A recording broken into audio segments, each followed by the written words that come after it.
2월 15일 성경 읽기 시간입니다. 우리 오늘은 민수기 5장에서 6장, 시편 46편, 민수기 5장에서 6장, 시편 46편에 있는 말씀을 읽겠습니다. 5장.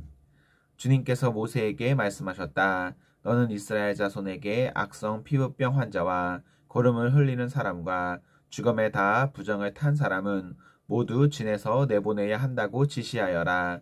남자나 여자나 가릴 것 없이 똑같이 진 밖으로 내보내어 내가 머물고 있는 진을 더럽히지 않도록 하여라. 이스라엘 자손은 그 말씀대로 그런 사람을 진 바깥으로 내보냈다.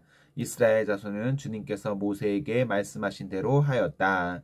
주님께서 모세에게 말씀하셨다. 너는 이스라엘 자손에게 일러라. 남자나 여자를 가릴 것 없이 남에게 어떤 잘못이든지 저질러서 그 일로 주를 배신하였을 때에 그런 사람은 자기의 잘못을 깨닫는 대로 자기가 저지른 잘못을 고백하고 피해자에게 본래의 값에다 5분의 1을 더 얹어서 갚아야 한다. 그 피해자에게 대신 부상을 받을 근친이 없으면 그 배상액은 죄를 속량하려고 바치는 속죄양과 함께 주님께로 돌아가 제사장의 몫이 된다. 또한 이스라엘 자손이 바치는 거룩한 제물 가운데서 흔들어서 바치는 것도 모두 제사장의 몫이 된다. 각자가 가지고 온 거룩한 제물은 가져온 그 사람의 것이다. 그러나 그가 일단 그것을 어떤 제사장에게 주었으면 그것은 제사장의 것이다. 주님께서 모세에게 말씀하셨다. 이스라엘 자손에게 말하여라. 내가 그들에게 전할 말은 이렇다. 어떤 남편이든지 아내가 잘못을 저질러 남편을 배반하여 남편 몰래 다른 남자와 동침하였는데 아내가 그 사실을 숨기고 있고 그 여인이 강요받음 없이 스스로 몸을 더럽혔는데도 증인마저 없고 현장에서 붙들리지도 않았을 경우에 남편이 자기 아내가 몸을 더럽혔으므로 화가 나서 아내를 의심하게 되거나 또는 아내가 전혀 몸을 더럽히지 않았는데도 다만 남편이 의처증에 걸려서 아내에게 미운 감정이 생기면 그 남편은 아내를 제사장에게 데리고 가서 아내의 몫으로 보릿가루 10분의 1 에바를 제물로 바쳐야 한다. 그 제물에는 기름을 붓거나 향을 얹을 필요가 없다. 그것은 미움 때문에 바치는 곡식 제물이며 잘못을 상기하여 기억하게 하는 곡식 제물이기 때문이다. 제사장은 그 여인을 앞으로 나오게 하여 주님 앞에 세운다. 제사장은 거룩한 물을 오직 그릇에 한 그릇 떠다가 성막 바닥에 흙을 긁어서 그 물에 탄다.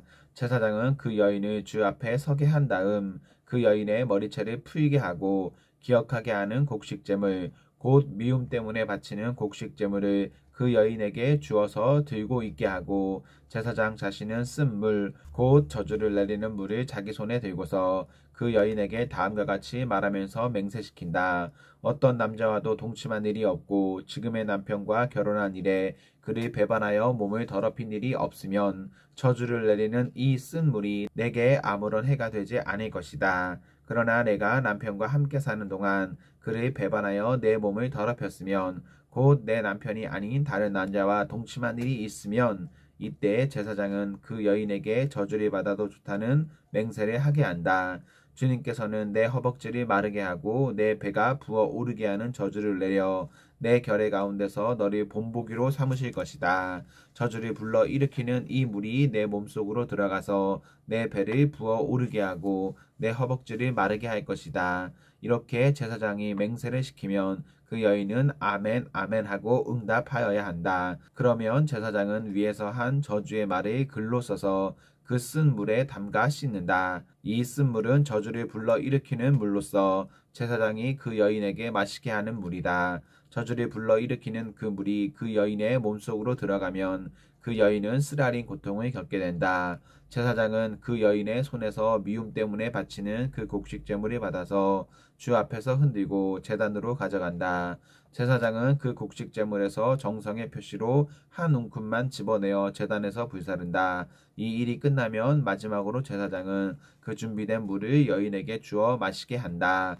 제사장이 여인에게 물을 주어 마시게 했을 때에 그 여인이 자기 남편이 배반하고 제 몸을 더럽힌 일이 있다면 저주를 불러일으키는 그 물이 그 여인의 몸에 들어가면서 여인은 쓰라린 고통과 함께 배가 부어오르고 허벅지가 마른다. 그러면 그 여인은 결의 가운데서 저주를 받은 자가 된다. 그러나 그 여인이 제 몸을 더럽힌 일이 없이 깨끗하면 아무런 해도 없고 임신에도 지장이 없다. 이것은 여인이 남편을 두고도 그를 배신하여 제 몸을 더럽혀 남편에게서 미움을 받을 때 하는 의식이다. 때로는 남편이 공연히 의처증이 생겨 자기 아내를 미워하는 경우에도 여인은 주 앞에 서야 하고 제사장은 이 의식을 그 여인에게 행하여야 한다. 남편이 아내에게 이렇게 하여도 남편에게는 잘못이 없다. 그러나 아내가 죄가 있으면 아내는 그 책임을 져야 한다. 6장 주님께서 모세에게 말씀하셨다. 이스라엘 자손에게 말하여라. 너는 그들에게 다음과 같이 일러라. 남자나 여자가 나실 사람이 되어 나 주에게 헌신하기로 하고 특별한 서약을 했을 때에는 그는 포도주와 독한 술을 삼가야 한다. 포도주로 만든 시큼한 술이나 독한 술로 만든 시큼한 술을 마셔서는 안 된다. 포도즙도 마시지 못한다. 날 것이든 마른 것이든 포도도 먹어서는 안 된다. 그는 나실 사람으로 서원하고 헌신하는 그 모든 기간에는 자기 머리를 삭도로 밀어서는 안 된다. 나 주에게 헌신하는 그 기간이 다 찰 때까지는 거룩한 몸이므로 머리털이 길게 자라도록 그대로 두어야 한다. 그는 나 주에게 헌신하기로 한 그 모든 기간에는 죽은 사람에게 가까이 가서도 안 된다. 아버지나 어머니나 형제나 누이가 죽었을 때에라도 그들의 주검에 가까이 하여 몸을 더럽혀서는 안 된다. 하나님께 헌신하는 표를 그 머리에 지니고 있기 때문이다. 나실 사람으로 헌신하는 그 모든 기간에는 그는 나 주에게 거룩하게 구별된 사람이다. 누군가가 그 사람 앞에서 갑자기 죽어 그 주검에 몸이 다 헌신한 표로 기른 머리털을 더럽혔을 때에는 몸을 정결하게 하는 날 그 머리털이 밀어야 한다.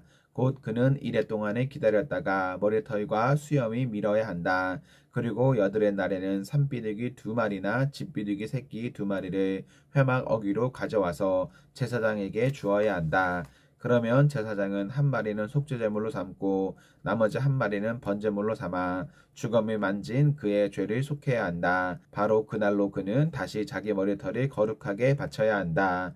헌신하기로 작정한 기간 동안 그는 나 주에게 자신을 새롭게 헌신해야 하므로 이 연된 새끼 수장을 가져다가 속건 제물로 바쳐야 한다. 나시 사람으로 한번 구별된 그의 몸이 이 일로 더럽게 되었기 때문에 새로 헌신하기로 한 경우에는 그 이전까지의 기간은 무효가 된다.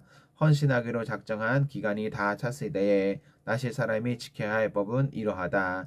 그는 먼저 회막 어귀로 가서 나 주에게 제물을 바쳐야 한다. 이 연된 흠없는 새끼 수장 한 마리는 번제물로 바치고 이 연된 흠없는 새끼 암양 한 마리는 속죄제물로 바치고 흠없는 수양 한 마리는 화목제물로 바쳐야 한다. 이 밖에도 누룩을 넣지 않고 만든 빵, 곧 고운 밀가루에 기름을 섞어 만든 과자와 역시 누룩을 넣지 않고 겉에 기름을 발라 만든 속빈 과자들을 한 광주리 담아 곡식 제물과 부어드리는 제물과 함께 바쳐야 한다. 제사장은 이것들을 주 앞에 가져다 놓고 속죄 제물과 번제물로 바친다. 또 수장에다가 누룩을 넣지 않은 빵 한 광주리를 곁들여 나 주에게 화목 제물로 바친다. 제사장은 또한 그 나실 사람이 가지고 온 곡식 제물과 부어드리는 제물도 함께 바친다. 그렇게 한 다음 나실 사람은 그가 바친 자기 머리털을 회막 어귀에서 밀고 바친 그 머리털은 화목제물 밑에서 타고 있는 불 위에 얹어 태운다. 나실 사람이 바친 그 머리털을 다 미고 나면 제사장은 삶은 수장의 어깨 고기와 광주리에서 꺼낸 누룩을 넣지 않고 만든 과자 1개와 누룩을 넣지 않고 만든 속빈 과자 1개를 모두 그 나실 사람의 두 손에 얹었다가 그것들을 흔들어서 그것을 나 주에게 드리는 흔들어 바치는 제물이 되게 하여야 한다. 그것들은 흔들어 바친 가슴 고기와 높이 들어 올려 바친 넓적다리 고기와 함께 제사장이 받을 거룩한 몫이다. 이런 절차가 다 끝나면 그 나실 사람은 포도주를 마셔도 된다. 이것이 바로 나실 사람이 지켜야 할 법이다. 그러나 만일 한 나실 사람이 될 때에 나 주에게 제물을 바치기로 서약하였고 더 나아가 그가 바쳐야 하는 것 말고도 더 바치기로 서약하였으면 그는 나실 사람이 지켜야 할 이 법을 따라 그가 서약한 것을 그대로 실천하여야 한다. 주님께서 모세에게 말씀하셨다. 너는 아론과 그의 아들들에게 말하여라. 그들이 이스라엘 자손에게 복을 빌 때에는 다음과 같이 빌라고 하여라. 주님께서 당신들에게 복을 주시고 당신들을 지켜주시며 주님께서 당신들의 밝은 얼굴로 대하시고 당신들에게 은혜를 베푸시며 주님께서 당신들을 고이 보시어서 당신들에게 평화를 주시기를 빕니다. 그들이 나의 이름으로 이스라엘 자손에게 이렇게 축복하면 내가 친히 이스라엘 자손에게 복을 주겠다. 시편 46편. 하나님은 우리의 피난처이시며 우리의 힘이시며 어려운 고비마다 우리 곁에 계시는 구원자이시니 땅이 흔들리고 산이 무너져 바닷속으로 빠져들어도 우리는 두려워하지 않는다. 물이 소리를 내면서 거품을 내뿜고 산들이 노하여서 뒤흔들려도 우리는 두려워하지 않는다. 오 강이여, 그대의 줄기들이 하나님의 성을 즐겁게 하며 가장 높으신 분의 거룩한 초소를 즐겁게 하는구나. 하나님이 그 성 안에 계시니 그 성이 흔들리지 않는다. 동틀녘에 하나님이 도와주신다. 민족들이 으르렁거리고 왕국들이 흔들리는데 주님이 한번 호령하시면 땅이 녹는다. 만군의 주님이 우리와 함께 계신다. 야곱의 하나님이 우리의 피난처시다. 땅을 황무지로 만드신 주님의 놀라운 능력을 와서 보아라. 땅끝까지 전쟁을 그치게 하시고 활을 부러뜨리고 창을 꺾고 방패를 불사르신다. 너희는 잠깐 손을 멈추고 내가 하나님인 줄 알아라. 내가 문나라로부터 높임을 받는다. 내가 이 땅에서 높임을 받는다. 만군의 주님이 우리와 함께 계신다. 야곱의 하나님이 우리의 피난처시다. 아멘, 아멘. 네, 우리 오늘 말씀을 모두 읽었습니다. 우리 오늘 하루도 하나님과 사랑 앞에서 행복하십시오. 성령 충만하십시오. 안녕.